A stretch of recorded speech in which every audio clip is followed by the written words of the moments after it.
ఎన్నిక చేశాడు. దేవుడు ఎన్నిక చేస్తూ వచ్చిన దాదాపుగా మరి 60 మంది కుమారులు, 18 మంది కుమార్తెలను ఆయన కలిగి ఉన్నట్టుగా మనం చూడగలం.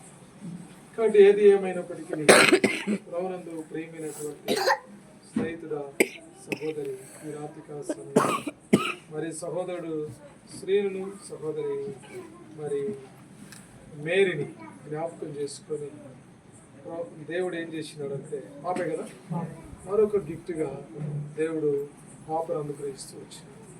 మనం గ్రహించాల్సింది ఏంటంటే దేవుడిచ్చింది ఏదైనా ఒక కుమారుడు. దేవుడిచ్చింది ఏదైనా కానీ అది దేవుని ఆశీర్వాదం వల్ల, దేవుని యొక్క సన్నిధిలో ఆయన జ్ఞాపకం చేసుకుంటూ ద్వారా వచ్చే బహుమానం. మామూలుగా రాదండి బహుమానం, గర్భఫలం మామూలుగా రాదు. దేవుడు జ్ఞాపకం చేసుకున్నప్పుడే వస్తుంది. దేవుడు జ్ఞాపకం చేసుకోక ఎంతోమంది గర్భఫలం లేని వారు. గర్భఫలం